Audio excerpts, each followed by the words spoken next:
mayambu ahama maktada taram noksari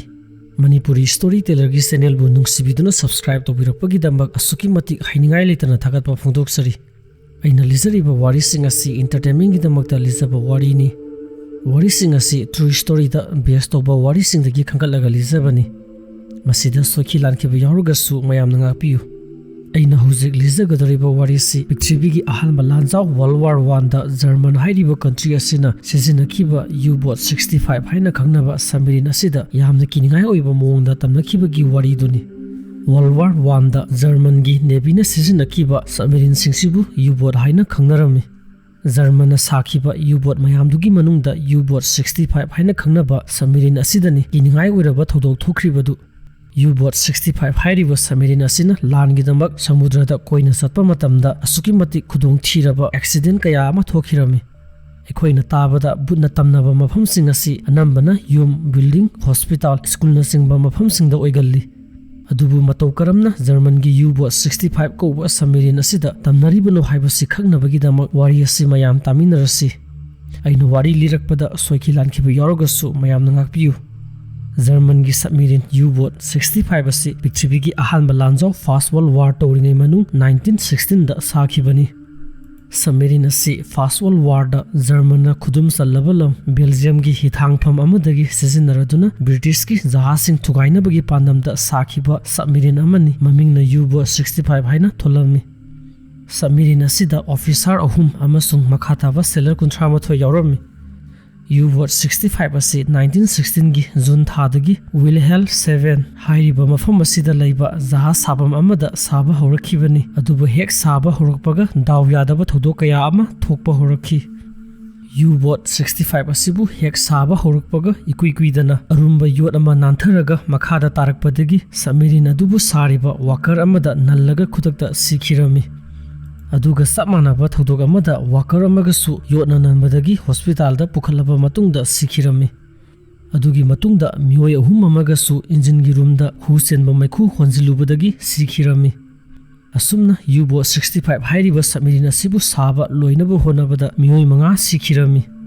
saba loiraba matungda Submarine adubu jaha safamdagi samudrada thadaraduna asoyangam yawbra haiduna test tauba horami Matamaduda Submarine manungda leiriba sailor amakhakna mapanda thogaduna Submarine adugi akoibada kari asoyangam yauri haiduna yenglubada akanba ipom ama lakpadagi nanthuraduna samudrada tasilaga mafam khangdana mangkhirami adum oinamak Submarine adugi captain aduna makhatana test tawnaba hairami captain aduna Submarine adubu samudra leimaidagi ising manungda foot 30 luba mafamda luptharamo hairami Makoina Submarine adubu foot 30 luba mafamda luptharami adubu ngahak leiraba matungda captain aduna khanglakpa horakhi madudi Submarine aduna lublibadu samudragi khwaidagi makha thangba leimaida oiraga lerami adugi sumathakta Submarine adugi mamang thangba sarukta leiba Submarine dubu tawkha tawda tawbada sizinaba balasteng haina khangnaba jaga aduda kaiba horakhi maram asina Submarine manungda ising changlaktuna battery mayam ama thamba mafam adu fawba ising phawjilakhi Captain aduna Submarine dubu samudra leimaida tawkhanaba hairami adubu ising mayam ama phawjilakpadagi asuki matik awaba ama oirami asumna pung 12 leiraba matungda Submarine adubu samudragi mathak thangba leimaida tawkhatpa ngamlammi adum oinamak Submarine aduda tongliba sailor loinamakna manungda yauriba battery dudagi tholakpa husenba maikhu mayamdu honjilubadagi masada loina soklammi makhoi singdusu hospital amada loina pukhalami sailor anidi kanbangamdabadagi hospital aduda sikhirami asumna Submarine asibu langidamak thadrigai mamang test tawringai manungda mioi kaya ama sikhirami Submarine aduda yauriba asoiba singdu loina semdoklaba matungda 1917 gi February thada UB-65 hairiba Submarine asibu langidamak sizinaba yaragani haiduna Imperial German Navy da sinarami Submarine asigi commander adugi maming Oberleutnant Karl Honig korami mahak U-boat hairiba Submarine asigi matangda hanadagi experience leiraba officer amane adum oinamak mana experience leiba commander ama oizaragasu Submarine asina ahanba mission satnabagidamak thorang tawringai manungda daw yadaba thodok kaya ama thokpa horakhi ꯃꯈꯣꯏꯅ ꯁꯕꯃꯦꯔꯤꯟ ꯃꯅꯨꯡꯗ ꯁꯤꯖꯤꯟꯅꯒꯗꯕ ꯄꯣꯠꯆꯩ ꯈꯨꯠꯁꯨ ꯈꯨꯠꯂꯥꯏ ꯃꯌꯥꯝ ꯑꯃ ꯍꯥꯞꯂꯤꯉꯩ ꯃꯇꯝꯗ ꯁꯕꯃꯦꯔꯤꯟꯅ ꯌꯦꯛꯅꯕꯒꯤ ꯖꯍꯥꯖꯁꯤꯡ ꯊꯨꯒꯥꯏꯕꯗ ꯁꯤꯖꯤꯟꯅꯕ ꯇꯣꯔꯄꯦꯗꯣꯁ ꯍꯥꯏꯔꯤꯕ ꯈꯨꯠꯂꯥꯏ ꯑꯁꯤ ꯄꯣꯈꯥꯏꯔꯛꯄꯗꯒꯤ ꯑꯅꯤꯁꯨꯕ ꯀꯦꯞꯇꯦꯟ ꯑꯃꯁꯨꯡ ꯁꯦꯂꯔ 9 ꯑꯃꯒ ꯈꯨꯗꯛꯇ ꯁꯤꯈꯤꯔꯝꯃꯤ꯫ ꯑꯇꯣꯞꯄ ꯁꯦꯂꯔ 9 ꯑꯃꯅ ꯌꯥꯝ ꯊꯤꯅ ꯁꯣꯛꯂꯝꯃꯤ꯫ ꯑꯗꯨꯒꯤ ꯃꯇꯨꯡꯗ ꯁꯕꯃꯦꯔꯤꯟ ꯑꯁꯤꯕꯨ ꯁꯦꯝꯖꯤꯟꯅꯕꯒꯤꯗꯃꯛ ꯖꯍꯥꯖ ꯁꯦꯝꯐꯝꯗ ꯑꯃꯨꯛ ꯄꯨꯈꯠꯂꯝꯃꯤ꯫ ꯃꯈꯣꯏꯅ ꯁꯕꯃꯦꯔꯤꯟ ꯑꯗꯨꯕꯨ ꯁꯦꯝꯖꯤꯜꯂꯤꯉꯩ ꯃꯇꯝ ꯑꯗꯨꯗ ꯁꯦꯂꯔ ꯑꯃꯈꯛꯅ ꯇꯣꯔꯄꯦꯗꯣꯁ ꯄꯣꯈꯥꯏꯔꯛꯄꯗ ꯁꯤꯈ꯭ꯔꯕ ꯑꯅꯤꯁꯨꯕ ꯀꯦꯞꯇꯦꯟ ꯑꯗꯨꯒꯤ ꯕꯨꯠꯀꯤ ꯁꯛꯇꯝ ꯑꯗꯨꯅ ꯃꯈꯨꯠ ꯑꯅꯤꯗꯨ ꯂꯣꯟꯁꯤꯟꯅꯔꯗꯨꯅ ꯁꯕꯃꯦꯔꯤꯟꯒꯤ ꯈ꯭ꯋꯥꯏ ꯃꯊꯛ ꯊꯪꯕ ꯃꯐꯝꯗ ꯂꯦꯞꯄꯒ ꯂꯩꯔꯝꯕꯗꯨ ꯎꯕ ꯍꯧꯔꯛꯈꯤ꯫ ꯑꯇꯣꯞꯄ ꯁꯦꯂꯔ ꯄꯤꯇꯔꯁꯟ ꯀꯧꯕ ꯑꯃꯅꯁꯨ ꯁꯤꯈ꯭ꯔꯕ ꯑꯅꯤꯁꯨꯕ ꯀꯦꯞꯇꯦꯟ ꯑꯗꯨꯒꯤ ꯕꯨꯠꯀꯤ ꯁꯛꯇꯝ ꯑꯗꯨ ꯎꯏ ꯍꯥꯏꯗꯨꯅ ꯃꯌꯥꯝꯗ ꯇꯝꯂꯝꯃꯤ꯫ ꯃꯔꯝ ꯑꯁꯤꯅ UB-65 ꯍꯥꯏꯔꯤꯕ ꯁꯕꯃꯦꯔꯤꯟ ꯑꯁꯤꯕꯨ ꯁꯦꯝꯖꯤꯟꯕ ꯂꯣꯏꯔꯕ ꯃꯇꯨꯡꯗ ꯃꯊꯪꯒꯤ ꯅꯨꯃꯤꯠꯇ ꯂꯥꯟꯒꯤꯗꯃꯛ ꯊꯥꯕ ꯍꯧꯔꯒꯅꯤ ꯍꯥꯏꯔꯛꯄ ꯃꯇꯝꯗ ꯁꯦꯀꯦꯟ ꯑꯣꯐꯤꯁꯥꯔꯒꯤ ꯕꯨꯠꯀꯤ ꯁꯛꯇꯝ ꯎꯈꯤꯕ ꯄꯤꯇꯔꯁꯟ ꯍꯥꯏꯔꯤꯕ ꯁꯦꯂꯔ ꯑꯁꯤ ꯃꯐꯝ ꯑꯗꯨ ꯊꯥꯗꯣꯛꯇꯨꯅ ꯇꯨꯃꯤꯟꯅ ꯆꯦꯟꯈꯤꯔꯝꯃꯤ꯫ ꯑꯁꯨꯝꯅ ꯁꯕꯃꯦꯔꯤꯟ ꯑꯁꯤꯗ ꯇꯣꯔꯄꯦꯗꯣꯁ ꯄꯣꯈꯥꯏꯔꯛꯄꯗꯒꯤ ꯁꯤꯈ꯭ꯔꯕ ꯁꯦꯀꯦꯟ ꯑꯣꯐꯤꯁꯥꯔꯒꯤ ꯕꯨꯠꯀꯤ ꯁꯛꯇꯝ ꯑꯗꯨꯅ ꯇꯝꯅꯕ ꯍꯧꯔꯛꯈꯤ꯫ ꯑꯗꯨꯒꯤꯁꯨ ꯃꯊꯛꯇ ꯁꯕꯃꯦꯔꯤꯟ ꯑꯁꯤꯅ ꯂꯥꯟꯒꯤꯗꯃꯛ ꯊꯥꯕ ꯍꯧꯗ꯭ꯔꯤꯉꯩꯗ ꯑꯄꯨꯟꯕ ꯃꯤ 18 ꯁꯤꯈꯤꯔꯝꯃꯤ꯫ ꯃꯊꯪꯒꯤ ꯅꯨꯃꯤꯠꯇ ꯁꯕꯃꯦꯔꯤꯟ ꯑꯁꯤꯅ ꯕꯦꯜꯖꯤꯌꯝ ꯍꯥꯏꯔꯤꯕ ꯀꯟꯇ꯭ꯔꯤ ꯑꯁꯤꯒꯤ ꯊꯪꯅꯕ ꯁꯃꯨꯗ꯭ꯔꯗ ꯂꯥꯟꯒꯤꯗꯃꯛ ꯄꯦꯇ꯭ꯔꯣꯂꯤꯡ ꯆꯠꯄ ꯍꯧꯔꯛꯈꯤ꯫ ꯑꯁꯨꯝꯅ ꯁꯃꯨꯗ꯭ꯔ ꯑꯗꯨꯗ ꯌꯦꯡꯅꯕꯒꯤ ꯖꯍꯥꯖ ꯂꯩꯕ꯭ꯔꯥ ꯍꯥꯏꯗꯨꯅ ꯀꯣꯏꯊꯤ ꯊꯤꯔꯤꯉꯩ ꯃꯇꯝ ꯑꯗꯨꯗ ꯁꯕꯃꯦꯔꯤꯟ ꯑꯁꯤꯒꯤ ꯁꯦꯂꯔ ꯀꯌꯥ ꯑꯃꯅ ꯁꯤꯈ꯭ꯔꯕ ꯑꯅꯤꯁꯨꯕ ꯑꯣꯐꯤꯁꯥꯔ ꯑꯗꯨꯒꯤ ꯕꯨꯠꯀꯤ ꯁꯛꯇꯝꯗꯨ ꯊꯦꯡꯅꯕ ꯍꯧꯔꯛꯈꯤ꯫ ꯀꯔꯤꯒꯨꯝꯕ ꯊꯧꯗꯣꯛ ꯑꯃꯗ ꯁꯕꯃꯦꯔꯤꯟ ꯑꯗꯨꯒꯤ ꯈ꯭ꯋꯥꯏ ꯃꯊꯛ ꯊꯪꯕ ꯁꯔꯨꯛꯇ ꯂꯩꯕ ꯇꯥꯋꯔ ꯑꯗꯨꯗ ꯊꯕꯛ ꯇꯧꯔꯤꯕ ꯗ꯭ꯌꯨꯇꯤ ꯑꯣꯐꯤꯁꯥꯔ ꯑꯃꯁꯨ ꯃꯐꯝ ꯑꯗꯨꯗ ꯋꯥꯟꯊꯔꯒ ꯇꯥꯔꯒ ꯂꯩꯔꯝꯃꯤ꯫ ꯃꯥꯅ ꯒ꯭ꯌꯥꯟ ꯂꯥꯛꯄ ꯃꯇꯝꯗ ꯃꯈꯣꯏ ꯃꯌꯥꯝꯅ ꯀꯩꯗꯧꯕ ꯌꯥꯎꯔꯕꯒꯦ ꯍꯥꯏꯗꯨꯅ ꯍꯪꯂꯨꯕꯗ ꯃꯐꯝ ꯑꯗꯨꯗ ꯁꯦꯀꯦꯟ ꯑꯣꯐꯤꯁꯥꯔꯒꯤ ꯕꯨꯠꯀꯤ ꯁꯛꯇꯝꯗꯨ ꯂꯩꯔꯝꯕꯗꯒꯤꯅꯤ ꯍꯥꯏꯗꯨꯅ ꯈꯨꯝꯂꯝꯃꯤ꯫ ꯊꯧꯗꯣꯛꯁꯤꯡ ꯑꯁꯤꯗꯒꯤ ꯃꯈꯣꯏꯅ ꯈꯪꯕ ꯍꯧꯔꯛꯈꯤ ꯃꯗꯨꯗꯤ ꯂꯩꯈꯤꯗ꯭ꯔꯕ ꯁꯦꯀꯦꯟ ꯑꯣꯐꯤꯁꯥꯔꯒꯤ ꯑꯁꯤꯕ ꯊꯋꯥꯏꯗꯨꯅ ꯁꯕꯃꯦꯔꯤꯟ ꯑꯁꯤꯗ ꯇꯁꯦꯡꯅ ꯇꯝꯅꯔꯦ꯫ ꯑꯁꯨꯝꯅ ꯁꯕꯃꯦꯔꯤꯟ ꯑꯁꯤꯅ ꯅꯨꯃꯤꯠ ꯈꯔ ꯁꯃꯨꯗ꯭ꯔꯗ ꯄꯦꯇ꯭ꯔꯣꯂꯤꯡ ꯆꯠꯂꯨꯔꯕ ꯃꯇꯨꯡꯗ ꯕꯦꯜꯖꯤꯌꯝꯗ ꯂꯩꯕ ꯖꯤꯕ꯭ꯔꯨꯒꯤ ꯀꯧꯕ ꯍꯤꯊꯥꯡꯐꯝ ꯑꯁꯤꯗ ꯂꯥꯛꯂꯝꯃꯤ꯫ ꯖꯤꯕ꯭ꯔꯨꯒꯤ ꯀꯧꯕ ꯍꯤꯊꯥꯡꯐꯝ ꯑꯁꯤꯗ ꯌꯧꯔꯕ ꯃꯇꯨꯡꯗ ꯑꯇꯣꯞꯄ ꯁꯦꯂꯔ ꯑꯅꯧꯕ 3 ꯑꯃꯒꯁꯨ ꯁꯕꯃꯦꯔꯤꯟ ꯑꯁꯤꯗ ꯌꯥꯎꯍꯜꯂꯝꯃꯤ꯫ ꯑꯗꯨꯒꯤ ꯃꯇꯨꯡꯗ ꯁꯕꯃꯦꯔꯤꯟ ꯑꯁꯤꯅ ꯃꯈꯥ ꯇꯥꯅ ꯕꯦꯜꯖꯤꯌꯝꯒꯤ ꯅꯛꯅꯕ ꯁꯃꯨꯗ꯭ꯔꯗ ꯄꯦꯇ꯭ꯔꯣꯂꯤꯡ ꯆꯠꯂꯝꯃꯤ꯫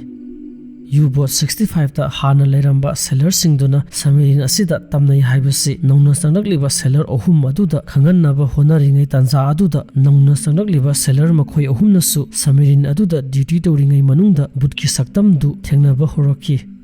ꯏꯪ ꯁꯣꯛ 1918ꯒꯤ ꯐꯦꯕ꯭ꯔꯨꯋꯥꯔꯤ ꯊꯥꯗ ꯁꯕꯃꯦꯔꯤꯟ ꯑꯁꯤꯅ ꯐ꯭ꯔꯥꯟꯁ ꯑꯃꯁꯨꯡ ꯏꯪꯂꯦꯟꯒꯤ ꯃꯔꯛꯇ ꯂꯩꯔꯤꯕ ꯏꯪꯂꯤꯁ ꯀꯦꯅꯦꯜ ꯍꯥꯏꯅ ꯈꯪꯅꯕ ꯑꯄꯤꯛꯄ ꯁꯃꯨꯗ꯭ꯔ ꯑꯁꯤ ꯐꯥꯎꯔꯗꯨꯅ ꯌꯦꯡꯅꯕꯒꯤ ꯖꯍꯥꯖ ꯊꯤꯔꯝꯃꯤ꯫ ꯃꯇꯝ ꯑꯗꯨꯗ ꯍꯥꯟꯅꯒ ꯃꯥꯟꯅꯗꯕ ꯃꯑꯣꯡꯗ ꯁꯕꯃꯦꯔꯤꯟ ꯑꯗꯨꯗ ꯇꯝꯅꯕ ꯑꯁꯨꯛꯀꯤ ꯃꯇꯤꯛ ꯍꯧꯔꯛꯈꯤ꯫ ꯃꯈꯣꯏꯅ ꯁꯕꯃꯦꯔꯤꯟ ꯑꯗꯨꯕꯨ ꯏꯁꯤꯡ ꯃꯅꯨꯡꯗ ꯂꯨꯞꯊꯅꯕ ꯇꯧꯔꯤꯉꯩ ꯇꯥꯟꯖꯥ ꯑꯗꯨꯗ ꯁꯕꯃꯦꯔꯤꯟꯒꯤ ꯈ꯭ꯋꯥꯏꯗꯒꯤ ꯃꯊꯛ ꯊꯪꯕ ꯁꯔꯨꯛꯇ ꯂꯩꯕ ꯁ꯭ꯇꯥꯔꯕꯣꯔꯗ ꯍꯥꯏꯅ ꯈꯪꯅꯕ ꯇꯥꯋꯔ ꯑꯗꯨꯗ ꯗ꯭ꯌꯨꯇꯤ ꯇꯧꯔꯤꯕ ꯁꯦꯂꯔ ꯑꯗꯨꯅ ꯌꯦꯡꯊꯔꯛꯄꯗ ꯁꯕꯃꯦꯔꯤꯟ ꯃꯊꯛꯇ ꯅꯨꯄꯥ ꯑꯃ ꯂꯦꯞꯄꯒ ꯂꯩꯔꯝꯕꯗꯨ ꯎꯔꯝꯃꯤ꯫ ꯅꯨꯄꯥ ꯑꯗꯨꯅ ꯃꯃꯥꯏ ꯂꯩꯊꯣꯔꯛꯄ ꯃꯇꯝꯗ ꯇꯣꯔꯄꯦꯗꯣꯁ ꯄꯣꯈꯥꯏꯔꯛꯄꯗ ꯂꯩꯈꯤꯗ꯭ꯔꯕ ꯁꯦꯀꯦꯟ ꯑꯣꯐꯤꯁꯥꯔꯒꯤ ꯁꯛꯇꯝꯗꯨ ꯑꯣꯏꯔꯒ ꯂꯩꯔꯝꯃꯤ꯫ ꯃꯗꯨ ꯎꯕꯗ ꯇꯥꯋꯔ ꯑꯗꯨꯗ ꯗ꯭ꯌꯨꯇꯤ ꯇꯧꯔꯤꯕ ꯁꯦꯂꯔ ꯑꯗꯨꯅ ꯂꯥꯎꯔꯛꯄꯗꯒꯤ UB-65ꯒꯤ ꯀꯦꯞꯇꯦꯟ ꯑꯗꯨꯁꯨ ꯇꯥꯋꯔ ꯃꯊꯛꯇ ꯀꯥꯈꯠꯂꯛꯑꯝꯃꯤ꯫ ꯑꯗꯨꯒ ꯂꯩꯈꯤꯗ꯭ꯔꯕ ꯁꯦꯀꯦꯟ ꯑꯣꯐꯤꯁꯥꯔꯒꯤ ꯕꯨꯠꯀꯤ ꯁꯛꯇꯝꯗꯨ ꯃꯥꯅꯁꯨ ꯎꯔꯝꯃꯤ꯫ ꯑꯗꯨꯕꯨ ꯃꯤꯀꯨꯞ ꯈꯔ ꯂꯩꯔꯕ ꯃꯇꯨꯡꯗ ꯁꯛꯇꯝ ꯑꯗꯨ ꯃꯥꯡꯈꯤꯔꯝꯃꯤ꯫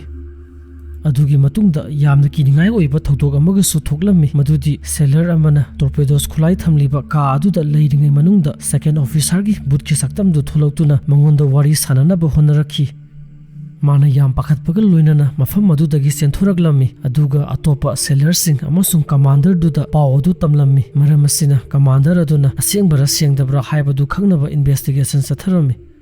ꯑꯁꯨꯝꯅ ꯑꯅꯤꯁꯨꯕ ꯀꯦꯞꯇꯦꯟ ꯑꯗꯨꯒꯤ ꯑꯁꯤꯕ ꯊꯋꯥꯏꯗꯨꯅ ꯃꯈꯣꯏꯗ ꯄꯥꯎ ꯐꯥꯎꯅꯅꯕ ꯑꯃꯁꯨꯡ ꯀꯔꯤꯒꯨꯝꯕ ꯈꯔ ꯍꯥꯏꯅꯤꯡꯂꯤ ꯍꯥꯏꯕꯗꯨ ꯎꯠꯂꯤ꯫ ꯇꯥꯟꯖꯥ ꯑꯗꯨꯗ ꯕ꯭ꯔꯤꯇꯤꯁꯀꯤ ꯑꯦꯔꯣꯄ꯭ꯂꯦꯟ ꯑꯃꯅ ꯁꯕꯃꯦꯔꯤꯟ ꯑꯗꯨꯗ ꯑꯦꯇꯦꯛ ꯇꯧꯔꯛꯈꯤ꯫ ꯃꯁꯤꯗꯒꯤ ꯁꯦꯂꯔꯁꯤꯡꯗꯨꯅ ꯈꯜꯂꯝꯃꯤ ꯃꯗꯨꯗꯤ ꯁꯦꯀꯦꯟ ꯑꯣꯐꯤꯁꯥꯔꯒꯤ ꯕꯨꯠꯀꯤ ꯁꯛꯇꯝ ꯑꯗꯨꯅ ꯃꯈꯣꯏꯗ ꯕ꯭ꯔꯤꯇꯤꯁꯀꯤ ꯑꯦꯔꯣꯄ꯭ꯂꯦꯟꯅ ꯑꯦꯇꯦꯛ ꯇꯧꯔꯛꯀꯗꯧꯔꯦ ꯍꯥꯏꯕꯗꯨ ꯃꯥꯡꯖꯧꯅꯅ ꯈꯪꯍꯜꯂꯤꯕ ꯖꯥꯠꯂꯥ꯫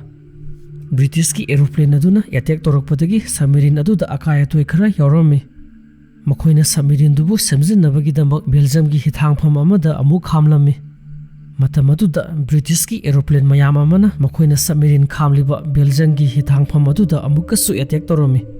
ꯑꯗꯨꯝ ꯑꯣꯏꯅꯃꯛ ꯁꯦꯂꯔꯁꯤꯡꯗꯨꯅꯗꯤ ꯍꯧꯖꯤꯛꯇꯤ ꯇꯝꯄꯥꯛꯀꯤ ꯃꯐꯝꯗ ꯌꯧꯔꯕꯅꯤꯅ ꯃꯈꯣꯏꯅ ꯁꯕꯃꯦꯔꯤꯟ ꯑꯗꯨꯗ ꯊꯦꯡꯅꯈꯤꯕ ꯀꯤꯅꯤꯡꯉꯥꯏ ꯑꯣꯏꯔꯕ ꯊꯧꯗꯣꯛꯁꯤꯡ ꯑꯗꯨ ꯐꯔꯒꯅꯤ ꯈꯜꯂꯨꯕꯗ ꯌꯥꯝꯅ ꯍꯔꯥꯎꯔꯝꯃꯤ꯫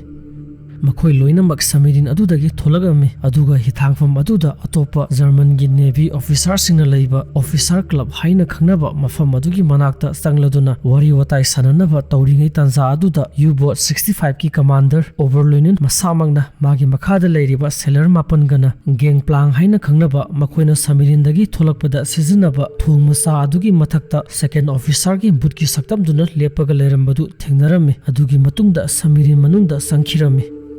मरम असिना U-boat 65 की सेलर अमसुंग कमांडर मसामक याउना सबमरीन असिबु अमुक हन्ना सिजिनररोइसि अदुगा रिजर्व ओइना थमलसि हाइरदुना बेल्जियम की ब्रूस हाइना खंगनबा सिटी असिदा थारमी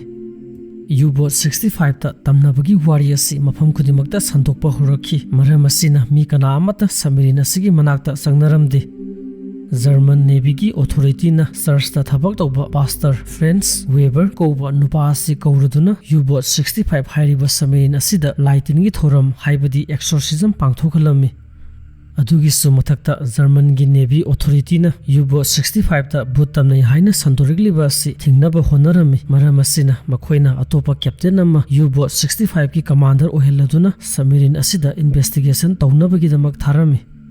मतम अदुदा नौना कमांडर ओइरिबा अदुनसु सबमरीन असिदा बुट की सक्तम अदु थेंगनरमी माना जर्मन की नेवी ऑथोरिटी दा हाना U-boat 65 ता थबक तौरंबा सेलर सिंगदुना तमनै हाइरिबदु अरानबा नते असेंगबनी हाइदुना रिपोर्ट इरगा पिखलमी मरम असिना सबमरीन असिबु एक्टिव सर्विस तगी लौथोकलमी अदुगा सर्च तगी मी कौरदुना मखाताना एक्सोर्सिज्म पांगथोखलमी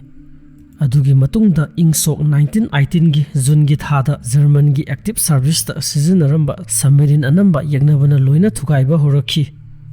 मरम असिना जर्मन की नेवी दा सबमरीन की अवातपा लैरमी मखोइना एक्टिव सर्विस तगी लौथोखिबा U-boat 65 असि लानगिदमक अमुक सिजनदबा याररोय हाइरमी अदुगी सु मथक्ता एक्सोर्सिज्म पांगथोकलबनिना होजिक्ति सबमरीन असिदा तमनरंबदु फरमगनी खलमी मरम असिना इंगसोक 1918 की जून की डेट 30 दा U-boat 65 असिबु अमुकसु लानगिदमक थारमी सबमरीन अदुना स्पेन हाइरिबा कंट्री असिगी अकोइबदा लैरिबा समुद्र अदुदा पेट्रोलिंग चलमी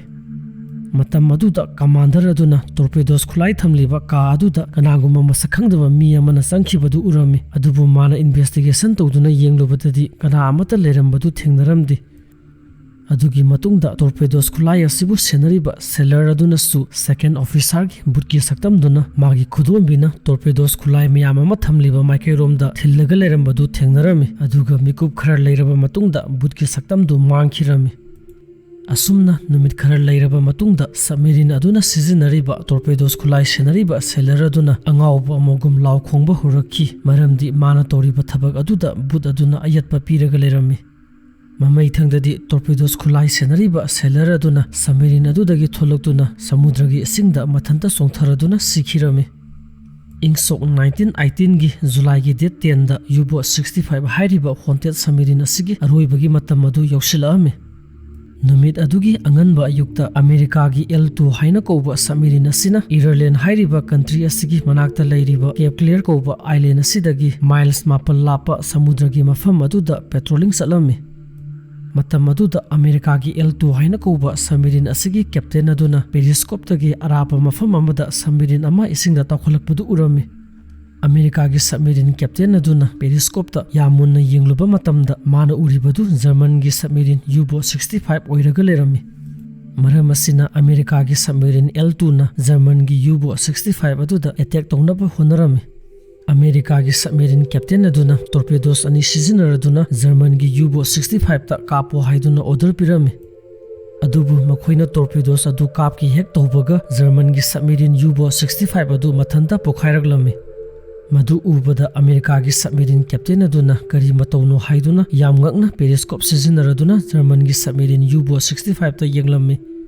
माना उरमी U-boat 65 अदु पोखाइरकपदगी समुद्र मखादा तपना तपना लुप्थबा होरकपदु अदुबु माना मुन्ना येंजिलुबा मतमदा काइरबा U-boat 65 हाइरिबा सबमरीन अदुगी मथक्ता जर्मन की सेकेंड ऑफिसर की बुट की सक्तम अदुना मथंता लेपगा लेरमबदु उरमी अदुगा ngaiहक लेरबा मतुंगदा सक्तम अदु मांगखिरमी थौदोसिंग असि उबदा अमेरिका की L2 की सबमरीन कैप्टन अमसुंग सेलर सिंगदुना असुकी मतिंग अगलमी मखोइना मतौ करमना जर्मन की U-boat 65 अदु मथंता पोखाइरगलिबनो हाइबदु खंगनबा investigation चथरमी Investigation adudagi makhoi khangba ngamlami madudi German gi submarine UB-65 ta yawriba khulai torpedoes aduna America gi L2 submarine aduda kapnaba thorang tawringai matamda torpedoes aduda asoiba khara yawrakpadagi mathanta pukhairakpa oiraga lerami. German gi submarine UB-65 ta thokliba thodog asi tabada miyamna thajanarami madudi German gi second officer gi budgi sakta maduna UB-65 ta matam supada tamnaribadu submarine asida asoyangam thokadore haiduna submarine aduda tongliba captain amasung sailor singduda sakhina piriba zala.